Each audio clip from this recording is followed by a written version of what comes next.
Welcome to Buckeyes Tomorrow Morning for Friday, August 23rd. I'm your host, Tom Orr. The Akron game in 8 days, the game against Michigan in 99 days. This was a very, very special live episode, and then we had some technical difficulties. Kevin told us you can blame gremlins, you can blame Kevin. You suggested Kevin the gremlin. I said, don't get him wet, don't feed him after midnight. Either way, that's all right. We got most of the show. The one thing we do need to talk about before we dive into the rest of the show is what we talked about off the start of the live show, joined by Tony Gerdeman of BuckeyeHuddle.com. Tony, what is your favorite thing in the entire world? Well, football-related Australian punters. Okay, good. That was the correct answer. Punters from the land down under, from the land of Vegemite sandwiches, from the land of Paul Hogan, comes from the land of Yahoo Serious. Mad Max. Mad Max, yes. The Coriolis effect in full effect. Ohio State is going to have an Australian punter this year. His name is Nick McLarty. He is very tall. He kicks the football very far, usually. The hang time is usually incredible. This is something where we watched him during practices, and it's like, man, if he can get it dialed in, obviously he has just moved from literally the other side of the world, literally another hemisphere, to a new country, going to a new school, playing a sport that he's not played for a particularly long time. So there's going to be a little bit of an adjustment. But man, oh man, if he gets that dialed in, he is going to turn into the biggest of fan favorites in Columbus, Ohio. Yeah, chicks dig the long ball, as they say.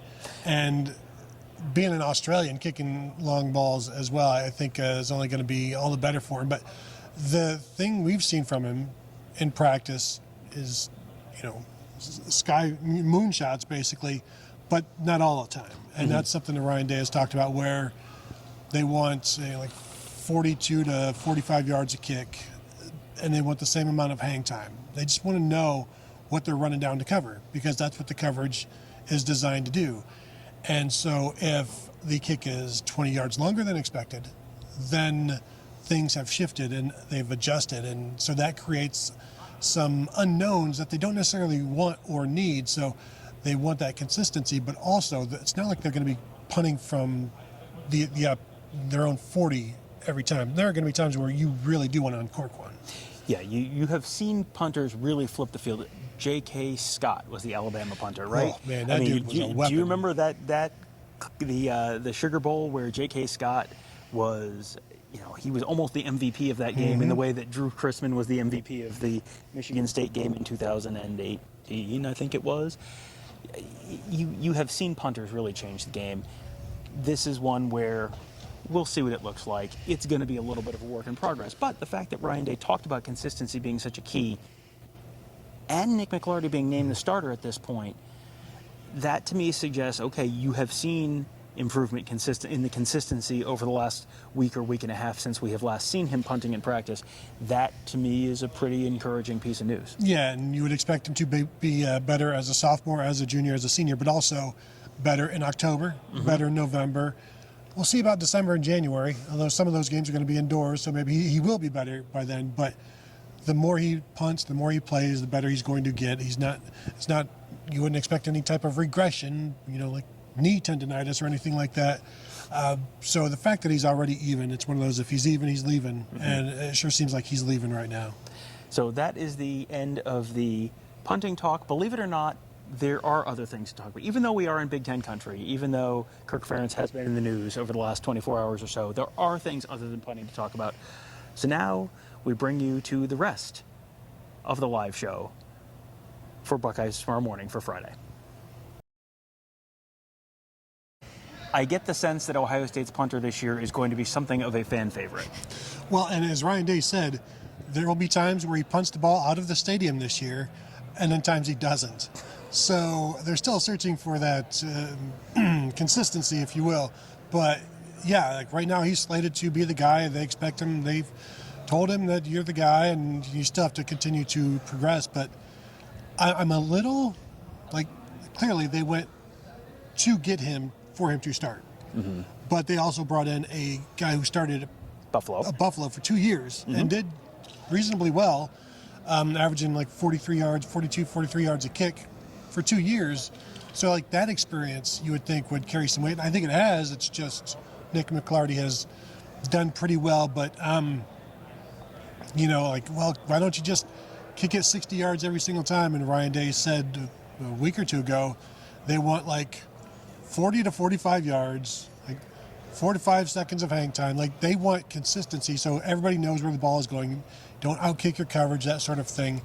But also, if you're ever backed up at like your own 20, uncork it. It's nice to have the Todd Sauerbrunn club in your bag, even if you don't necessarily hit it incredibly consistently.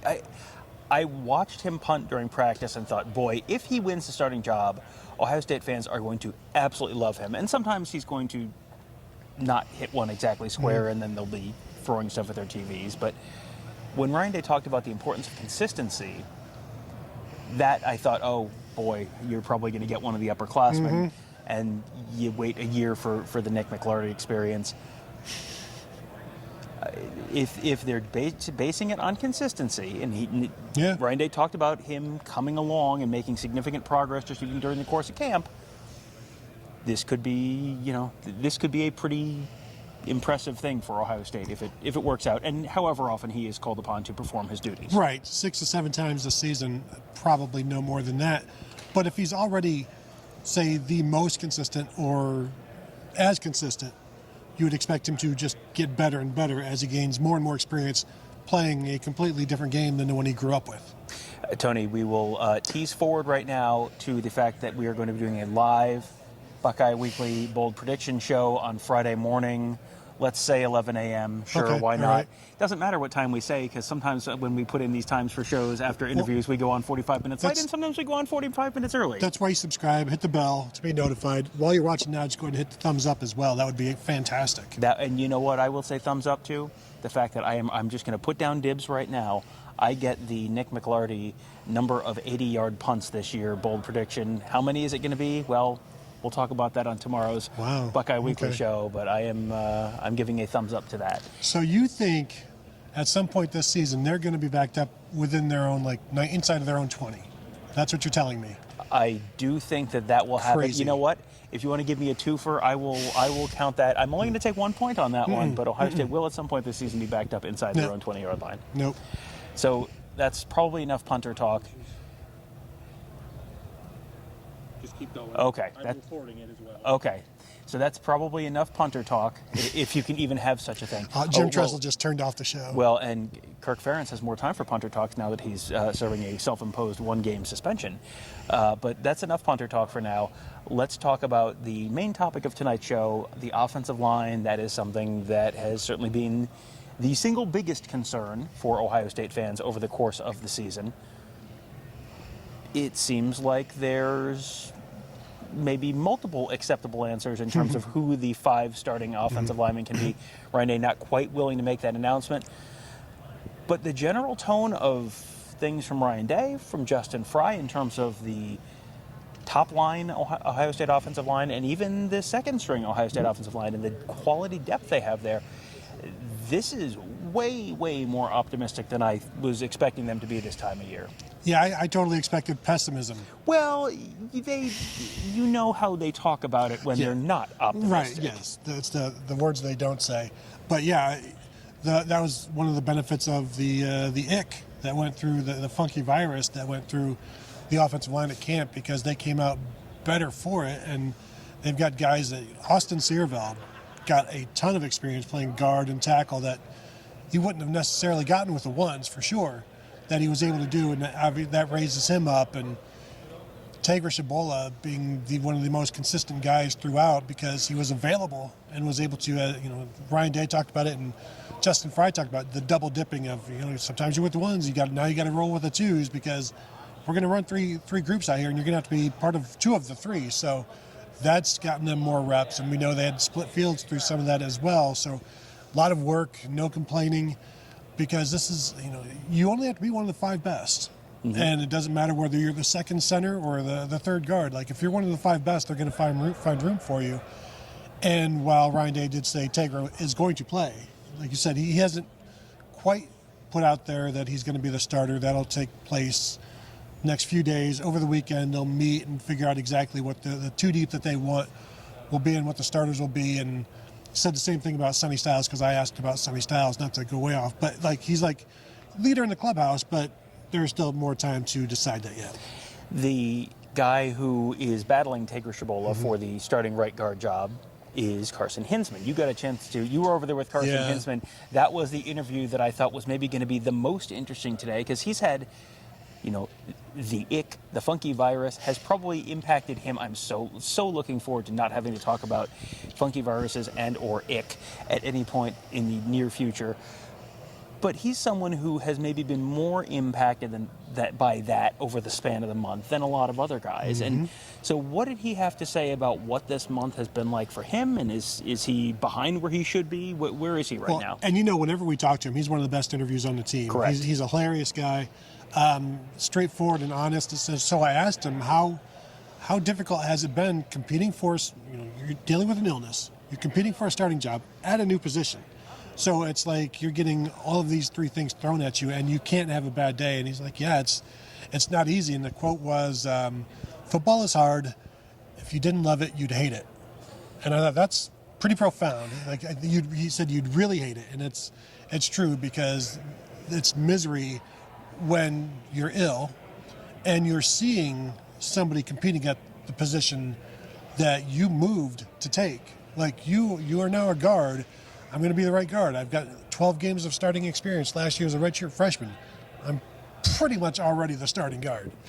And now it's like, now you're not quite back to ground zero, square one, because he's still competing, but you're not at square 12. Right. You have taken the chute down. You thought you were starting up a significant ladder, and you have taken a little bit of a funky chute, Tony, down. And that is not probably where he was expecting to be at this point. Still in the fight, still in the battle as they sort of sort that out. And he is certainly, whoever, I feel like we don't know who the top 5 is. We do know who the top 6 is at this point. And with some of the flexibility that they have there, where Carson Hinsman, if he's one of the top 6, well, you know, he's played center before. He didn't, in fact, do that for an entire season before. You've got guys, Taker Shabola has played at tackle before. You've got guys who they can sort of shuffle around a little bit. And Carson Hinsman even said, you know, don't forget, I was a right tackle my freshman year. He's like, yeah, 6'3" right tackle going against Jack Sawyer. That was fun. Yeah, but then I did remind him, hey, you're 6'5" on the roster. So that's true. Yeah, he credited McLarty for that one. There you go. Yeah, but just hanging from the bar. Yeah, so he is definitely one of those guys who he's going to have an impact. All the stuff that Ryan Day said about Taker Shabola, he's going to play this year. You could say the same thing about Carson Hinsman. He's going to play this year. Does he start? We don't. You know, we'll find out perhaps the next day or two. But well, you start against Akron, somebody else may be starting against Penn State. Sure, absolutely. So that's sort of the top offensive line. The depth at the offensive line, this is another one where every black cloud, every funky virus has a silver lining. My favorite Grateful Dead song. The silver, a touch of funky virus, a touch of silver lining. Yes. Every ick has a silver lining. Yes. That was with Poison, actually, who sang that song. Anyway, we're not here to talk about that. And we know Ohio State players not up to speed on 1970s or 1980s rock. So let's just move along and talk about the fact that some of those younger guys got an opportunity. You talked about, you know, double dipping, and it sounds like a lot of that next tier of linemen, guys like Zen Mahalski, guys like George Fitzpatrick, guys like Luke Montgomery, a bunch of those guys sounds like they have really made the most of their opportunities, and now they're to the point where I don't know exactly where the circle of trust really truly begins and ends right now. Is that 6? Is that 7? Is that 8? Is that 9? But guys are certainly at the absolute minimum closer to the circle of trust now than they were just even a couple weeks ago. Yeah, they're allowed to see it now. They're allowed into the room to watch from the back of the room. But Ryan Day said it earlier last week or recently, and Justin Frye just said it again. Like Zen Mahalski and George Fitzpatrick have had their best camp, and you're seeing it out of them, and they are getting closer. Frye was asked, do you have a number 3 tackle yet? Same thing I asked Ryan Day last week, and it's still not decided yet because of the illness, and they're going to have to figure that one out. But again, that's part of the sitting down in the coaches' meetings and figuring out the two deep and where they go next. Didn't sound like it would be Tegra in terms of moving somebody out because they only want to do so much cross training, and if somebody's playing really well right now, you don't want to have all of these moving parts. It'd be better if it's just one tackle, plug in for one tackle, and so they're still trying to figure that out. I don't know who.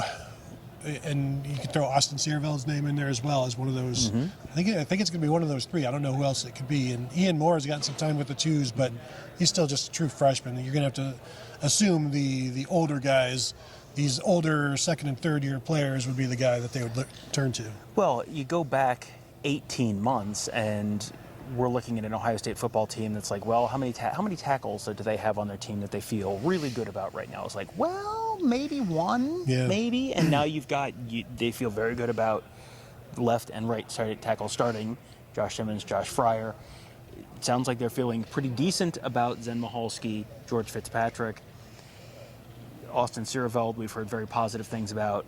Ian Moore just lost his black stripe. You could now look and go, here's the three deep at Ohio State, at tackle for Ohio State, and they feel at least, if your sixth best tackle's on the field, you probably have bigger problems at that point. So to have two guys behind the starters who are like at least okay, and two guys behind them who are at least maybe a year away from being at least okay, that feels like about as good a position as Ohio State has been in terms of depth at that tackle position in several years. Yeah, and I'm reminded of Max Ray in 2020, who never played and then had to start against Michigan State and graded out a champion. And the preparation, everybody's doing it, and you know that you could be thrown in at any time. And if you're not taking it seriously, you will get exposed. And we've seen some linemen exposed around here, and they may have taken it seriously, but they still got exposed. And it's a double-edged sword. Like, you can be really prepared and still not be good, or you can be not prepared at all and be really, really terrible. And they don't want that to happen. There's a lot of pride going on in this room. The defensive linemen have talked about that, where they're seeing a different mentality and some, maybe more tenacity from the offensive line as a whole. And that's a credit to the veterans. I think that's a credit to Seth McLaughlin coming in. The rebirth of Carson Hinsman from ending the season last year and like re-engaging, and he credited his the teammates who have been through difficulties. Josh Frye, has been. I mean, he's all Big Ten, and he's still being. Don't go onto social media, don't look at his mentions, because he was asked, what's it like being an Ohio State football player? He's like, when it's good, it's really good. When it's bad, it's bad. And that's for a lot of these guys. And C.J. Stroud would tell you the same thing. J.T. Barrett would tell you the same thing. When it's bad, it's the worst thing that you never think about it in recruiting. He said the same thing. I never thought about that when I was going to become an Ohio State football player. The negativity that can be around you when something doesn't go perfect. Yeah, the good news is a lot of people are paying attention. The bad news is a lot of people are paying attention. Let's just get a couple real basic points out before we get to the meat of the season, before we head into game week. Number 1, hit the thumbs up. Number 2, subscribe to our YouTube channel. Number 3, hit the bell. Number 4, don't at the players. Stop. Don't. Stop it. Stop. Yeah. You don't know. It's okay. No one is going to grade out 100%. That is not the bar. And this is probably worth a whole separate conversation, but if they lose a football game this year, it's not actually the end of the season. That's unless it happens in January. And even then, don't at the players. Yeah. That's only then. Not even then. Okay. Someone who probably has some experience with dealing with hostile people on social media. No, not you. Seth McLaughlin. This will be a little bit different because the fans will be spelling words correctly now as opposed to last season. But this is a transition year for him, although he said he feels very much like he's been here a long time already. He was at Alabama last year, ended their season in the Rose Bowl against Michigan, and then transferred to Ohio State just days later. And I think a lot of people at the time looked at that and said, ha, ha, ha, there's that guy. And you haven't really seen any of that since he got here. He's been very consistent. clearly won the starting job. That has been one of those things that, even going back to the spring, it was kind of like, you could sort of see where this one was headed. It's never been mentioned. Right. He has just sort coaches. of been the guy, Yeah. even though their last year's starting center was on the team, still on the team. And he has just sort of come in, stepped in, taken over that room, taken over that line. He's going to be making all those line calls. Every time you talk to someone about him, you hear how smart he is. You hear how he's just got a great grasp on everything. And he's, when we've watched practice, he's been consistent. When we've heard people talking about how he's been doing, it feels like he's been consistent. It feels like that's something that you think about where the center position was in the Cotton Bowl and the uncertainty moving, looking forward from that point. It feels like that is just problem solved, drama free, and moving forward just immediately. And when I say like the coaches haven't even named him the starter, it's just that he's talked about as if he is, because he is. Right. Like it's just an understood thing. And similar to what Ryan Day was saying when we talked to him earlier tonight, that a true freshman that has enrolled in January, he no longer considers them a freshman. They don't consider Seth McLaughlin a new guy now. Like he knows the offense, knows the calls, is comfortable with that, has obviously been dealing with a defensive line that puts you to the test, and he's come through it.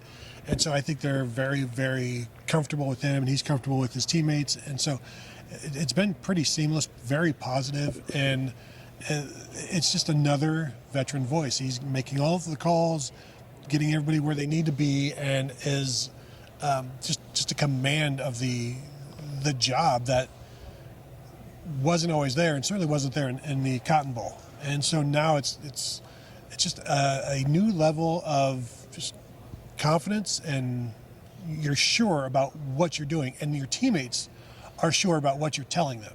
So like everybody's playing more confidently because they know the guy giving them the instruction has it right. Right, and that the guy next to him is Donovan Jackson. He's been a multi-year starter and a fourth-year player. Josh Frye, same thing, multi-year starter now, fourth-year player.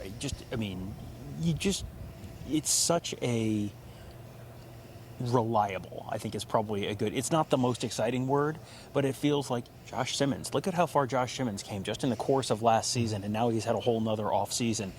It just feels like you want your offensive line almost to be boring. Yeah. It's like long snappers, right? If you don't know the name of your long snapper is probably doing a pretty good job. If your offensive line, you don't see people complaining about the offensive line is probably doing an amazing job. Because if they're doing their job, you don't notice. It feels like you're trending towards a season where you don't see a ton of complaining about Ohio State's offensive line, unless you use the word recruiting, in which case then everything is falling apart. But that's a whole separate story, Tony. We don't even have time to get into that one because we do have to talk a little bit. You mentioned earlier the other side of the ball, talking about the linebacker position, the will linebacker position. It does sound like Ryan Day was not ready to announce a starter yet, right? But no, not yet. But he did tell me that Sonny is the leader in the clubhouse. So I asked him how the transition's going, and he just raved about everything that Sonny did. And then I'm like, well, so is he your number one? He's like, well, still that is still yet to be decided. But then he's like, yeah, but he is the leader in the clubhouse, which tells you the answer right there. And of course, that just begs the question of what does this mean for C.J. Hicks? And they'll find areas to use him, but just the understanding of the defense that Sonny Styles has, coming from safety now to linebacker, has gotten better and more confident from the spring, which they expected, and they knew it would be a process. That process seems like it's ready to go now. So I think there's certainly a reason for optimism when you've got a former five-star number one safety in the land who is now bigger and faster and stronger than he was as a 6'4", 230-pound safety. You look at pictures of him, every once in a while you'll see a guy who comes in looking one way, and then just a couple of years later you look and it's like, that can't possibly be the same human being. He might be the best example of that on this year's team. One of the other things that Ryan Day got asked about, speaking of places where they probably don't need the absolute greatest performance in the world, but just pretty good would be plenty good for Ohio State. At the quarterback position, Ryan Day was asked, okay, sure, you're probably going to have good enough there. What is the ceiling for Will Howard this year?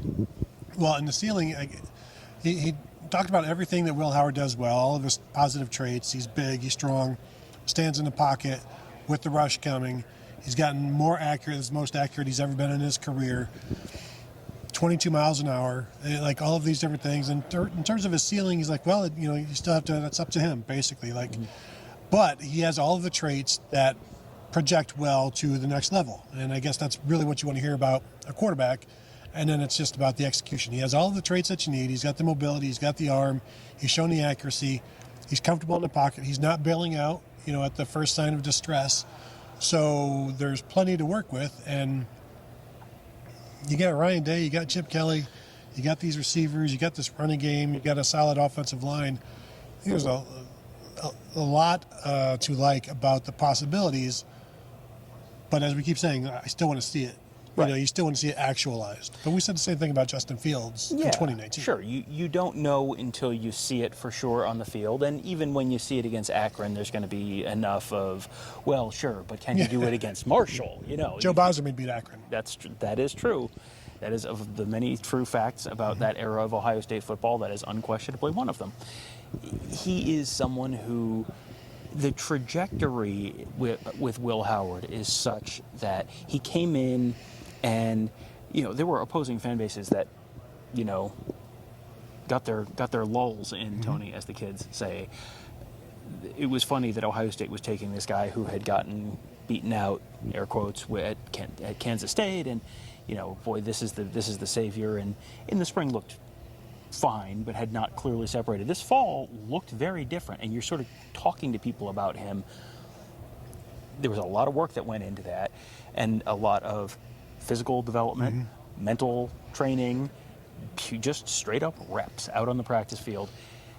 When you get that much better in the span of 6 months, that's not a process that just stops. It's not, and here's the finish line and the race is over. That's something that several guys talked about, that they can't be happy with where they are right now. They can't do the Nick Saban rat poison thing and go, well, everyone says we're going to be playing Georgia in the national championship game, so sim to January 20th in Atlanta. That's not how it works. So they've got to get there, and they know they've got to keep improving. But if you improve that much from January to August, feels like there's probably going to be more improvement after that, too. From August to January. Yes. Yeah, I would definitely agree with that. And everybody that we talk to is high on him because they've seen it. They've seen not just like, oh, he's playing well right now. They've seen where he's come from as well. And like you said, now is not the time to plateau, and I don't think he's planning on plateauing. I'm quite certain that no one is planning on plateauing. That'd be a good question. Will, about ready to level out, you think? Well, one of the most beloved figures in Ohio sports is Jose Mesa. Now, his name means table, which is another word for plateau. Would you like to Mesa? No? No. No? Okay, well, what if the Florida Marlins are on the schedule? No, Tom. No? Okay, No. okay, no, okay. There go the super chats. Okay, so, Kevin, do we have any questions? Got more coming after that Jose Mesa. Aaron Taylor, when they go good on good, is the OL or DL winning? Well, that was an interesting point brought up by Carson Hinsman, and Ryan Day, I think, said something similar. But Carson was asked about the Chip Kelly influence on the running game, and I tweeted it out because he's loving it, and he said I don't want to say something I shouldn't, but we're doing well against the Ohio State defense at times. I don't want to say something I shouldn't is the thing that happens right before the best moment of the press conference. But he's very excited. He's like, when they look at the script before practice, they're like, we're running this out of this? Oh, this is crazy. And so the excitement, and then you do it, you're like, it works against this defense. So they're all excited, but the defensive line we know has won plenty. And not just because the offensive line has been ill, but because it's a pretty good defensive line. So I think, as Ryan Day said, you've seen some back and forth, which is exactly what you want to see. Right. You don't want one unit completely dominating the other. We have seen those years, and generally those years end up with, how did Oregon State score 31 points against this team? How did the offense only score 7 points at Iowa? You end up with a lot of those kind of seasons when one team is one side of the ball is completely dominating the other. When you sort of know, the expectation is this is going to be one of, if not the best defenses in the country, and the offense is at least sort of holding its own. The offense doesn't have to be the best in the country. If the offense is top 5 in the country and the defense is number 1, that might be plenty to win a national championship. Yeah, Geiger Lee. Who will likely have the best O-line in the Big Ten this year and why? So the best O-line in the Big Ten this year and why? I think Ohio State's in that conversation. You go through, Michigan has always been the sort of default answer if it's not Wisconsin or if it's not Michigan State. It's certainly not Michigan State. It's probably not Wisconsin. Michigan is replacing literally everyone on the offensive line. I don't know. Iowa is got, I think, most folks back, so Iowa's probably going to be in that conversation. Oregon is definitely going to be in that. Yeah, Oregon's going to be in that conversation. Penn State just lost a first-round tackle, so they're probably going to be reloading. But James Franklin has a really good history of building offensive lines. You're thinking of clock management. I think the offensive lines in the Big Ten are going to be. I don't know that there is an absolute mauler of an offensive line, classic Wisconsin offensive line, Joe Moore level. I don't know that you're going to see that level of offensive line play in the Big Ten this year, but Ohio State is going to be in the top tier, which for the unit that everyone was sort of most concerned about for most of the year, that's a pretty good outcome. Well, and not to steal my own thunder with the bold prediction show tomorrow morning at 11 a.m., let's say. But there's going to be some Joe Moore talk with this offensive line, I believe. And I did this study back in the winter, like February or March, and the number of returning starts that this offensive line has is almost identical to the Michigan offensive line last year. The number of veterans and just that they had 6 or 7 guys they considered starters. I think you're talking about an Ohio State offensive line that will have 6 guys that they consider starters. Yeah. I think this is going to be to go from the big concern and the thing that derailed the Cotton Bowl and all the uncertainty that was coming out of that 2023 season to where they are now is pretty remarkable. Yep. Fort Wayne Buckeye. How long until Tom buys his son a McLarty jersey? Oh, that's a good question. How long until Tom buys his son a Nick McLarty jersey? Have we talked about this on the show? My son, when he was young, Purdue yes, I think so. Yes, my son, when he was very little, was a big fan of trains, as many young boys are. Watched a lot of Thomas the Tank Engine in my house. So when he found out there was a team that had a train logo, thought, oh, that is going to be my team. And this happened to be the year of our Lord, 2018. And I said, son, I'm going to let you make your own choices, but I will tell you, on the whole, you are going to enjoy football season more if you are rooting for Ohio State than if you are rooting for Purdue. Now, you remember the year of our Lord 2018 as the year when Ohio State made a trip to Purdue, and you know what kids think is real funny? When dad is real wrong about something. And so, yes, I have a Purdue fan in my house, so that's fine. He enjoys basketball season a lot more than many Ohio State fans have, so it's worked out fine. So yes, I think there will be plenty of Nick McLarty jerseys sold around the greater Central Ohio area, with or without my kid. Yeah, there you go. Also, Zabo, any new injuries to know about or updates on prior ones? Is Donovan Jackson okay? Well, were you over there for Donovan Jackson? I was over there for some of Donovan Jackson. I did not hear him get asked about an injury. My impression is that he's out there still. Well, I mean, Justin Frye said he's been out. Yes. But I don't know. Like I said, I was planning on watching that after the fact to see what he says. But no, I don't. It doesn't seem serious, or else they wouldn't have him out here talking. Correct. That's yes. usually the main signal. Correct. Yeah, we have not seen any indication in terms of he's coming in here without any pads on. Yeah, he's always dressed. He's dressed. He's wearing his braces. He's not in a limited contact jersey. Everything about what we're seeing and hearing right now suggests precautionary. It's the week before the Akron game. It's the week before the Akron game, so there's absolutely no reason to push anything right now.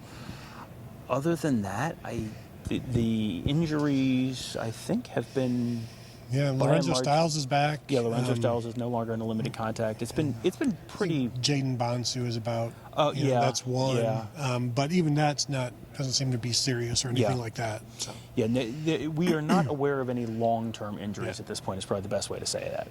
All right, this is a longer one from Fort Wayne. For the right guard battle, do you think they'll give Tegra and Carson time with the starters in the early games, or just pick one to go develop chemistry and the other one only plays with the twos? So that's a really good question from Fort Wayne. Will they do the Cade McNamara, J.J. McCarthy thing where you can play both guys and you got a couple winnable games at the beginning of the season so you can play both guys, or do they just pick a guy and say go?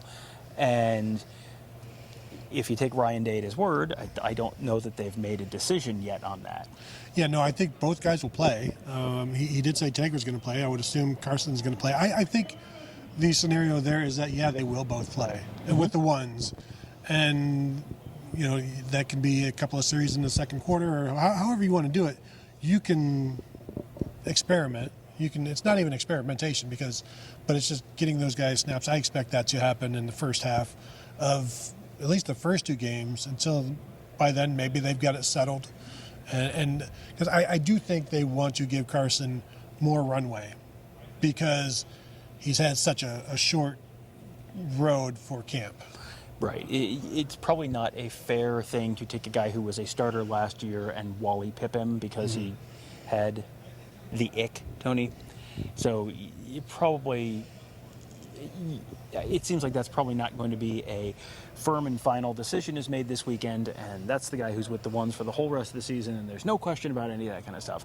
I don't think it's going to be that kind of a decision because I think it's probably a relatively close thing, and the fact that it's close and you sort of know you have one of the available pieces of information was this guy was good enough to play as on the interior of the Ohio State offensive line for all of last year and do a pretty good job and has now had another year of growth and development, and there's another guy who's about as good as he is, whether slightly ahead or slightly behind. That's good. That means you've got 6 guys now who are in that probably good enough kind of range. Well, and one last thing I'll throw in there. I asked Carson about Luke Montgomery, how he's doing at center, and he said it's pretty sick that Luke can snap left-handed, and he calls him the hefty lefty. But that's just another guy that is developing who can play pretty much anywhere on the offensive line to make that top 7, a top 10, top 8. Like you've got guys that can play multiple positions to make that room even deeper. Hefty lefty, of course, a very popular youth softball cheer for when you have a left-handed batter up. Tony, you know what the opposite of that is? Slidey righty? Mighty righty, Tony. Mighty righty. Actually, the opposite would be slidey as opposed to hefty. Anyway. I'm not wrong. Anyway, yeah, please let Tony know in the chat if he's wrong. Well, thank you guys all for joining us. We have wrapping up the 3rd straight evening at the Woody Hayes Athletic Center. Next week, we're on a game week schedule. The Ohio State Buckeyes will be back, I'm assuming Tuesday at noon. Tuesday at noon with Ryan Day, and then maybe a coordinator. And then Wednesday evening, we generally get a smattering of players and one more chance to talk to Ryan Day after practice on Wednesday. And then Thursday, Friday, Saturday, it is an Ohio State football game day at Ohio Stadium. Can't believe it's almost here. Yeah. 8 days away. Looking forward to that. One thing you may be looking forward to slightly less than that is the Buckeye Weekly preseason bold prediction show that will be coming up Friday morning, 11 a.m. on youtube.com/Buckeye Huddle. We'll make sure we get a link up there and a placeholder so you have that link ready to go.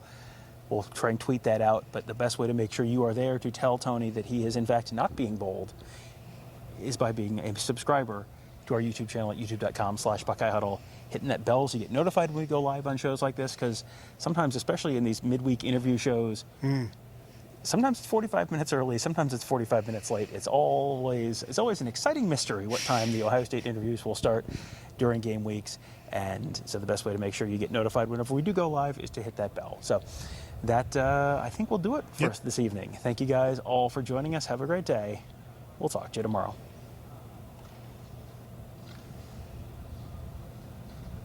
Clear, hold tight there. Hold a new open because I didn't